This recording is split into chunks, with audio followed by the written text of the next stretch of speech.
जय हिंद दोस्तों, आपका स्वागत है अपने बायोलॉजी फ्री क्लास में।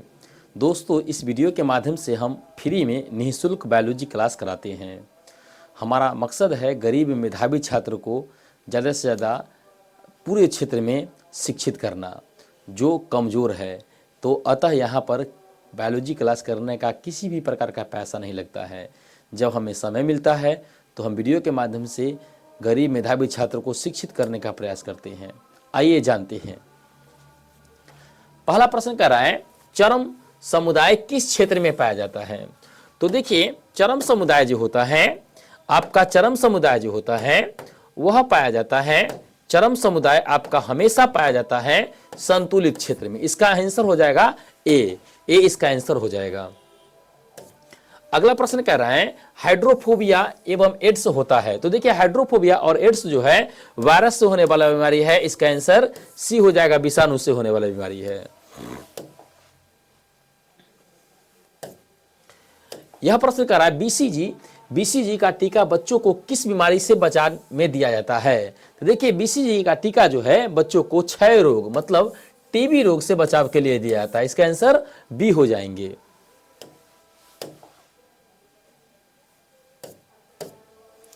अगला प्रश्न कह रहा है, निम्नलिखित में से कौन सा वन पारिस्थितिक तंत्र का एक उदाहरण है? मतलब वन पारिस्थितिक का उदाहरण कौन है? बैलेसनेरिया, स्पाइरोगाइरा, टेक्टोना, निम्किया। तो देखिए, टेक्टोना इसका क्या है? महत्वपूर्ण उदाहरण है सी इसका। अगला प्रश्न कह रहा है, कच्चा नारियल का दूधिया पानी क्या है? तो देखिए, कच्चा नारियल का दूधिया पानी जो होता है द्रवित भ्रूण पोष होता है। क्या होता है? द्रवित भ्रूण पोष होता है। यहां कोष लिखा गया लेकिन द्रवित भ्रूण पोष होता है। डी इसका आंसर हो जाएगा। अगला प्रश्न कह रहा है कि मिथेनोजेन निम्नलिखित से क्या नहीं बनाता है? मतलब मिथेनोजेन जो है क्या नहीं बनाता है? तो मिथेनोजेन कार्बन डाइऑक्साइड गैस नहीं बनाता है। मिथेनोजेन कार्बन डाइऑक्साइड नहीं बनाता है, मतलब इसका आंसर डी हो जाएगा। अगला प्रश्न कह रहा है, घनकंद उदाहरण है। घनकंद किसका उदाहरण है? अदरक, प्याज, आलू, कोलकिया। तो किसका उदाहरण होता है? डी इसका आंसर होता है। घनकंद इसका उदाहरण है। अदरक जो है राइजोम या प्रकंद का उदाहरण है, प्याज सलकंद का उदाहरण है और आलू आपका कंद का उदाहरण है। लेकिन घनकंद कोलकिया का उदाहरण है। अगला प्रश्न कह रहा है, नर जर्मिनल कोशिका होता है। तो देखिए, नर जर्मिनल कोशिका हमेशा द्विगुणित होता है और जब इससे स्पर्म बनता है तो वह क्या होता है? अगुणित।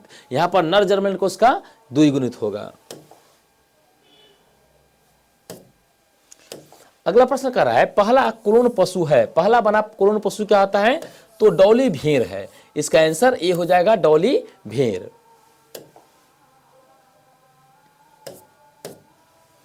अगला प्रश्न है कि एमआरएनए का निर्माण होता है। मतलब एमआरएनए का कहां निर्माण होता है? तो एमआरएनए का निर्माण कहां होता है? कोशिका द्रव में होता है। अगर यही पूछता आरआरएनए का निर्माण तो उसका राइबोसोम में होता है। एमआरएनए का कहां हो जाएगा? कोशिका द्रव में। आपको अधिक से अधिक प्रश्न कराने हैं कम से कम समय में, इसीलिए काफी तेजी में हम लोग कर रहे हैं। इसलिए आप लोग कोशिश करिएगा वीडियो को पॉज करके रोक करके भी देख ले। अगला प्रश्न है, डीएनए का प्रतिकरण होता है। डीएनए का प्रतिकरण किधर से किधर होता है? तो यहां पर थोड़ा सा गलती हो गया है। 3' से किधर होता है? 5' या 5' से 3' है ना, ए बी दोनों, इनमें से कोई नहीं। तो यह होता है 3' से 5' की ओर होता है। मतलब 3' स्ट्रैंड से 5' स्ट्रैंड की ओर डीएनए का क्या प्रतिकरण होता है। इसका आंसर ए।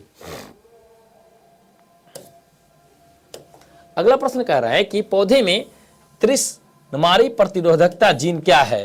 तो पौधे में त्रिशमारी प्रतिरोधकता जीन बीटी को है। क्या है? बीटी है। इसका आंसर बी हो जाएगा। अगला प्रश्न कर रहा है कि क्रिस्टोज लाइकेन का उदाहरण है। क्या है क्रिस्टोज लाइकेन का उदाहरण? तो क्रिस्टोज लाइकेन का उदाहरण पोटैमेंजिटाना है। क्या है? पोटैमेंजिटाना। इसका आंसर बी। अगला है, गैस्ट्रोला में एक छिद्र होता है जो कहलाता है। तो गैस्ट्रोला में जो छोटा सा छिद्र होता है उसे ब्लास्टोसिस्ट कहते हैं या ब्लास्टोपोर कहते हैं। इसका आंसर बी हो जाता है। अगला प्रश्न कह रहा है कि बैलेसनेरिया के पुष्प है। क्या परागित है? वायु, जल, कीट और जंतु परागन। तो बैलसनेरिया क्या है? जल परागित पुष्प होता है। इसका आंसर बी हो जाएंगे। अंतिम बार हम लोग करने वाले हैं, अंतिम बार, इसको देखिए और अधिक से अधिक लाभ लीजिए। अगला प्रश्न है, ओपेरॉन मॉडल क्या प्रदर्शित करता है? तो ओपेरॉन मॉडल जीन रेगुलेशन या जीन का नियमन प्रदर्शित करता है। जीन रेगुलेशन या जीन नियमन, बी आंसर इसका। अगला प्रश्न कर रहा है, निम्नलिखित में कौन सा नर युग्मक से संयोज करके भ्रूणपोष बनाता है? तो द्वितीय केंद्र क्या होते हैं? द्वितीय केंद्रक नर युग्मक से संयोग करके क्या करता है? भ्रूणपोष बनाता है ना। इसका आंसर सी हो जाएंगे। अगला प्रश्न कर रहा है, जीवाश्म सामान्यतः पाए जाते हैं। तो देखिए जीवाश्म जो है आपका रूपांतरित चट्टान में भी पाए जाते हैं और अज्ञात चट्टान में भी पाया जाता है। मतलब इसका आंसर बी और सी दोनों हो जाएगा, यानी कि डी हो जाएगा। अगला प्रश्न है कि ओकाजाकी टुकड़ा किस दौरान बनता है? तो ओकाजाकी टुकड़ा जो है डीएनए के औसत द्विगुणन के समय बनता है। किस समय बनता है? डीएनए के औसत द्विगुणन के समय। इसका आंसर सी हो जाएगा। अगला प्रश्न है, निम्नलिखित में कौन सा जलीय पौधा नहीं है? मतलब वो पौधा जो जल में नहीं पाया जाता है, आकाशिया, ट्रापा, हाइड्रीला और नीलंबो। तो देखिए ए, आकाशिया जो है जल में नहीं पाया जाता, ए इसका आंसर। अगला प्रश्न है कि टर्नर सिंड्रोम में गुणसूत्र की संख्या कितनी हो जाती है? तो टर्नर सिंड्रोम, टर्न कर जाना मतलब घूम जाना, तो घूमने का मतलब पीछे आ जाना, तो पीछे आ जाएगा तो 46 नॉर्मल में होता है, तो एक कम जाएगा तो 45 हो जाएगा। तो इसका आंसर ए हो जाएगा, ए। अगर यहीं पर डाउन कह देगा तो एक बढ़ा देंगे, मतलब 47। अगला है, अफीम प्राप्त होता है। तो अफीम जो है पेपेवर सेमनीफेरम से प्राप्त होता है। किससे होता है? पेपेवर सेमनीफेरम से, डी इसका आंसर। अगला प्रश्न कह रहा है कि मनुष्य में प्लाज्मोडियम की संक्रमण अवस्था कौन सा है? तो मनुष्य में प्लाज्मोडियम का स्पोरोजोइट संक्रमण अवस्था है। स्पोरोजोइट मतलब इसका आंसर ए हो जाएगा। अगला है कि टीआई प्लाज्मी निम्नलिखित में से किससे प्राप्त होता है? तो टीआई प्लाज्मी जो है एग्रोबैक्टीरियम ट्यूबिफेसियंस से प्राप्त होता है। किससे होता है? एग्रोबैक्टीरियम ट्यूबिफेसियंस से प्राप्त होता है। इसका आंसर ए हो जाएगा। अगला है, क्राइजीन किस फसल को बॉल कृमि से बचाता है? तो क्राई फल जो है वो कपास को बचाता है। किससे? कपास को बचाता है बॉल कृमि से, सी इसका आंसर।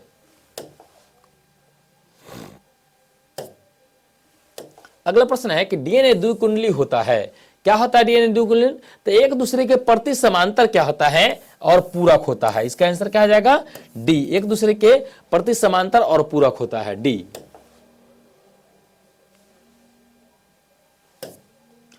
अगला प्रश्न कह रहा है, अंडाणु के कोशिका द्रव में कौन सी संरचना नहीं होती है?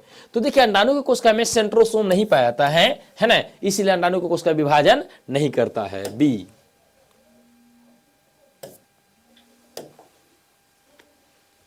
हेलो, अरे भैया क्लास में है, बाद में फोन करना। फोन भी आ जाता है यार।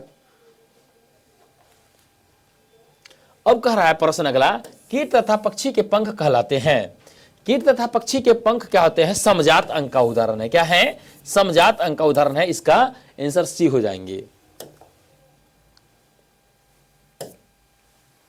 अगला प्रश्न है, रिलैक्सिन का स्राव होता है। तो देखिए रिलैक्सिन का स्राव अपरा से होता है, अपरा से भी होता है और कॉर्पस लुटियम से भी होता है। इस दोनों से क्या होता है? स्राव होता है। यहां पर ऑप्शन थोड़ा सा मिस्टेक हो गया है, यहां पर इसको डी समझ लेंगे। अगर यहां पर डी है तब जाकर के इसका आंसर सी हो जाएगा। मतलब अपरा से भी होता है और कॉर्पस लुटियम से भी होता है। अगला प्रश्न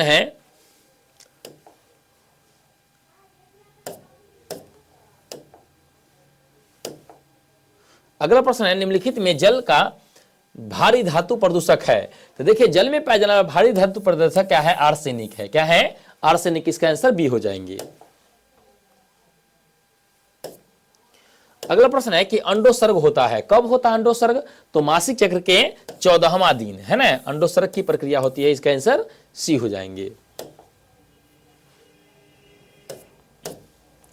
अगला है रणथंभौर राष्ट्रीय उद्यान कहाँ है? तो र से रणथंभौर, र से राजस्थान, इसका आंसर डी हो जाएगा, राजस्थान में है रणथंभौर। अगला है मनुष्य में लिंग गुणसूत्र होता है। तो देखिए मनुष्य में लिंग गुणसूत्र कह रहा है, तब पुरुष में पाए जाने वाले लिंग गुणसूत्र XY होता है और लड़की में लास्ट XC होता है। तो इसका आंसर यह भी हो जाएगा और यही हो जाएगा, है ना। तो A और C इसका कहा जाएगा, दोनों आंसर हो जाएगा, यानी कि डी इसका आंसर। अगला है कि ह्यूगो डी ब्रिज ने प्रस्तावित किया था। तो ह्यूगो डी ब्रिज ने उत्परिवर्तन का सिद्धांत दिया था। क्या क्या था? म्यूटेशन का सिद्धांत प्रवर्तित किया था। इसका आंसर सी हो जाएगा। अगला प्रश्न है कि ट्रांसजेनिक हीरोडिन निम्नलिखित में से किससे प्राप्त होता है? ए ट्रांसजेनिक हीरोडिन, ए ऑप्शन ही गलत हो गया है ना, ये ऑप्शन ही गलत होगा, ट्रांसजेनिक हीरोडिन वाला ऑप्शन ही गलत हो गया है। अगला प्रश्न है एक पारिस्थितिक तंत्र के दो घटक है, कौन कौन घटक है? तो बताए थे जैविक और अजैविक, इसका एक घटक होता है, तो इसका आंसर सी हो जाएगा, जैविक और अजैविक दो घटक होते हैं।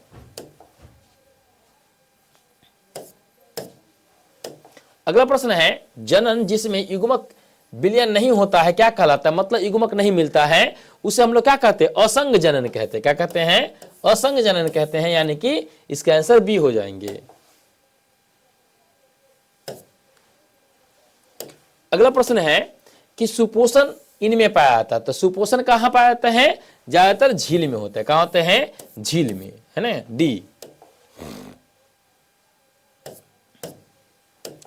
अगला है डाई हाइब्रिड क्रॉस का F2 फिनोटाइपिक अनुपात क्या होता है? तो F2 फिनोटाइप अनुपात 9:3:3:1 होता है। इसका आंसर सी हो जाएगा।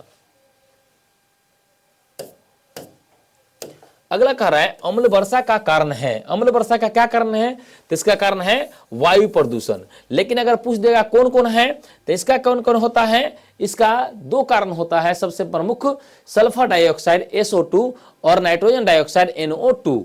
SO2 है ना, और प्लस में क्या होता है? NO2। ये दोनों क्या होता है? वायु प्रदूषण का सबसे बड़ा अम्ल वर्षा का मेन कारण होता है। अगला है निम्नलिखित किस परजीवी पौधे में बीटा कैरोटीन तथा बीटा वेर मात्रा में पाया जाता है? तो ये सुनहरा धान में होता है। इसका आंसर ए, सुनहरा धान में काफी ज्यादा मात्रा में होता है। अगला है जीनोटाइप फिनोटाइप अवधारणा सबसे पहले किसने दिया था? किस वैज्ञानिक ने जीनोटाइप फिनोटाइप की बात सबसे पहले कहा था? तो इसका पुनेट ने किया था। किसने? सॉरी, इसका प्रयोग सबसे पहले जीनोटाइप फिनोटाइप का प्रयोग क्या किया था? सबसे पहले जीनोटाइप फिनोटाइप का प्रयोग जोहानसन ने किया था। किसने किया था? जोहानसन नामक वैज्ञानिक ने किया था, जॉनसन ने, है ना। अगला है ऋतुस्राव चक्र के दौरान चक्रीय परिवर्तन किस में होता है? तो बताए थे कि एंडोमेट्रियम में, जो आंतरिक परत होता है उसी में होता है। एंडोमेट्रियम में क्या होता है? परिवर्तन होते रहते हैं। इसके आंसर बी हो जाएंगे। अगला है इम्यूनोसिंथेसिस द्वारा किसका विश्लेषण किया जाता है? इम्यूनिक अम्ल का, इम्यून का, एम्नियोटिक द्रव का, दोनों का। तो देखिए इसका एम्नियोटिक द्रव का क्या क्या था? विश्लेषण किया जाता है। इसका आंसर सी हो जाएंगे। अगला है हृदय का विकास होता है। हृदय का विकास किससे होता है? तो हृदय का विकास मेसोडर्म से होता है। कैसे होता है? मेसोडर्म से होता है। इसका आंसर सी। अगला है नीलहरित शैवाल का विशेषता है। मतलब नीलहरित शैवाल का सबसे बड़ी विशेषता क्या है? तो ये सबसे पहले ये क्या करता है? नाइट्रोजन स्थिरीकरण की क्रिया करता है। नाइट्रोजन स्थिरीकरण करने का काम करता है। इसका आंसर बी हो जाएंगे। अगला प्रश्न है कि प्रेरित गर्भपात है, मतलब वह कौन सा विधि है जो गर्भपात को करता है, मतलब अबॉर्शन करवाता है? तो MTP, medical termination of pregnancy. इसका आंसर सी हो जाएगा। अगला है प्रतिजैविक सेफेलोस्पोर में, प्रतिजैविक सेफेलोस्पोर प्राप्त होता है किससे होता है? तो साधारणतः कवक से होते हैं। ये किससे होते हैं? कवक से प्राप्त होते हैं। अगला है चट्टान पर बढ़ने वाले पौधे को क्या कहते हैं? तो चट्टान पर बढ़ने वाले को कहते हैं सैलोविद पौधे। क्या कहते हैं? सैलोविद पौधे, ए। अगला प्रश्न है सुनहरा धान एक GMO पौधे है जिसमें निगमता जीन किसके विश्लेषण के लिए होता है? तब विटामिन ए के लिए। क्या होता है? विटामिन ए के लिए सबसे ज्यादा मात्रा में होता है। इसका आंसर ए हो जाएगा। अगला प्रश्न है, टिटनेस द्वारा उत्पन्न विष मुख्य रूप से किसे प्रभावित करता है? तो टिटनेस द्वारा जो उत्पन्न विष होता है स्वैच्छिक मांसपेशी को क्या करता है? एक डैमेज करता है। इसके कारण व्यक्ति का शरीर ऐसे करके टन जाता है और व्यक्ति टिटनेस के कारण मर जाता है। अगला प्रश्न है, निम्नलिखित में से कौन सा मृदुजलीय मछली नहीं है? तो देखिए मृदुजलीय मतलब क्या होता है? खारे पानी का मछली है। तो देखिए खारे पानी में सबसे ज्यादा मृंगल मछली पाया जाता है ना, मतलब ये मृदुजलीय नहीं है। अगला प्रश्न है कि पादपों में एम्फीबियन उभयस्थानी किस में संबंधित है? मतलब कौन सा पादप उभयचर है, जल और स्थल दोनों में पाया जाता है? तो ब्रायोफाइटा। कौन होते हैं? ब्रायोफाइटा पौधा उभयचर जगह में आते हैं।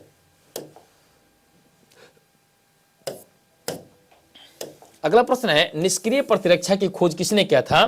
तो निष्क्रिय प्रतिरक्षा का खोज किया था एमिल वॉन बेहरिंग ने। एमिल वॉन बेहरिंग ने किया था, मतलब इसका आंसर डी हो जाएगा। अगला है, उच्च भंडारण प्रोटीन वाला परजीवी पौधा है। तो उच्च प्रोटीन भंडारण वाला परजीवी पौधा आलू होता है। कौन होता है? आलू। इसका आंसर डी हो जाएगा। अगला प्रश्न है कि डीएनए का 70 डिग्री सेल्सियस पिघलना बंधन किस बंधन के टूटने के कारण होता है? तो हाइड्रोजन बंधन के। हाइड्रोजन बंधन जब टूट जाता है तो डीएनए 70 डिग्री पर पिघल करके क्या होता है? अलग अलग हो जाता है। अगला है, बायोलिस्टिक गन निम्नलिखित में किस लिए उपयुक्त होता है? तो बायोलिस्टिक गन क्या होता है? पादप कोशिका में स्थानांतरण के लिए प्रयोग किया जाता है। किसके लिए क्या जाता है? पादप कोशिकाओं के स्थानांतरण के लिए क्या कहता है? प्रयोग किया जाता है। इसका आंसर सी हो जाएंगे। अगला प्रश्न कह रहा है कि एमटीपी गर्भावस्था के कितने सप्ताह के अंदर सुरक्षित माना जाता है? मेडिकल टर्मिनेशन ऑफ प्रेगनेंसी मतलब गर्भ में पल रहे बच्चे को कितने समय तक समाप्त करवाना है, मतलब आसान है? तो देखिए 3 से लेकर के 4 महीना तक क्या आता है? सुरक्षित माना जाता है।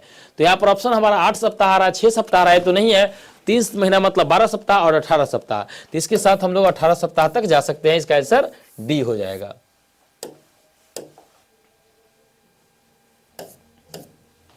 अगला प्रश्न कह रहा है, अंतर्राष्ट्रीय जैव विविधता दिवस कब मनाया जाता है? तो अंतर्राष्ट्रीय जैव विविधता दिवस 22 मई को मनाया जाता है। किसमें? 22 मई को मनाया जाता है। इसका आंसर डी हो जाएगा। अगला प्रश्न कर रहा है, स्त्री दल चक्र पुष्प में बना होता है किसके? तो स्टिग्मा के, स्टाइल के और ओवरी तीनों के मिलने से होता है। मतलब इसका आंसर क्या हो जाएगा? डी। सभी के मिलने से होता है। अगला है, भारत का राष्ट्रीय जलीय पशु कौन सा है? तो भारत का राष्ट्रीय जलीय पशु डॉल्फिन होता है, नदी वाला डॉल्फिन होता है। इसका आंसर डी हो जाएंगे।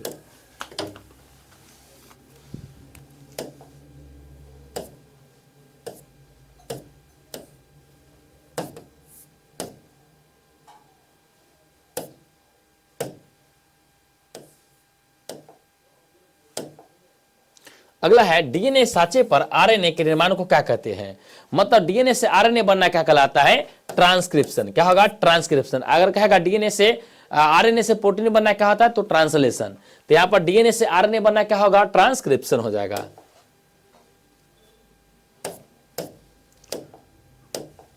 अगला प्रश्न है, इडली एवं डोसा का आटा किस सूक्ष्म जीव के प्रयोग द्वारा बनता है? तो ईस्ट के प्रयोग द्वारा। ईस्ट का प्रयोग करके इडली डोसा का आटा का कहता है? गूथा जाता है। अगला प्रश्न कह रहा है, डीएनए निम्नलिखित में से किस का आनुवांशिक पदार्थ होता है? तो डीएनए आनुवांशिक पदार्थ होता है बैक्टीरियोफेज का। बैक्टीरियोफेज का आनुवांशिक पदार्थ कौन होता है? डीएनए होता है। अगला प्रश्न है, नई प्रजाति के निर्माण का मुख्य कारण क्या है? तो नई प्रजाति का निर्माण उत्परिवर्तन द्वारा, म्यूटेशन के द्वारा क्या होता है? होता है। अगर उत्परिवर्तन न हो तो नई प्रजाति का निर्माण नहीं होगा।